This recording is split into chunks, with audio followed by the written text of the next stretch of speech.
DJ Manish Raxaul. माँ Gayatri recording studio. टिप टिप बरसा गगन हमरे ये सिहरे बदन। टिप टिप बरसा गगन हमरे ये सिहरे बदन। छह मौसम मस्ताना ये जाने जाना। छह मौसम मस्ताना ये जाने जाना। आहा बानू ने एक दीवाना। ये टिप टिप बरसा गगन हमरे ये सिहरे बदन। हाय टिप टिप बरसा गगन हमरे ये सिहरे बदन।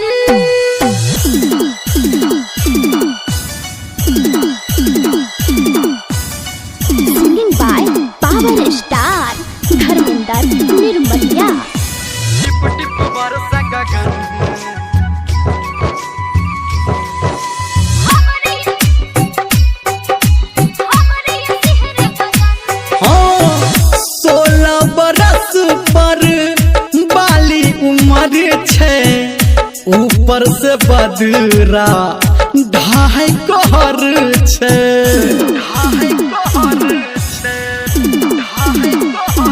ये 16 बरस पर बाली उम्र छे। आ ऊपर से बदरा ढाई कहर छे। दूर हटू नहीं सटू यो पिया। हमर धर कैया भितरी से जिया।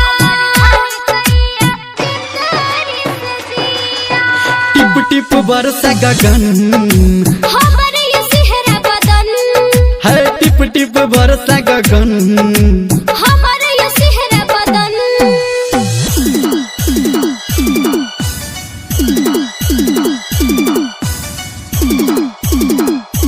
अभी आप सुन रहे हैं सावरिया म्यूजिक। टिप टिप बरसा गगन हमरे ये सिहरा बदन।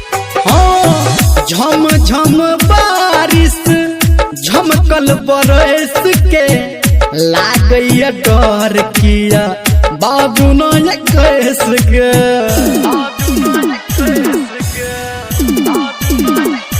हाँ झम झम बारिश झमकल बरस के आ लागैया डर किया बाजू न कैस के। यो धर्मेंद्र हमरा अंदर नहीं झांकू। ए ना हमरा तरफ नहीं ताकू। टिप टिप बरसा गगन हमरे ये सिहरा बदन। आय हाय टिप टिप बरसा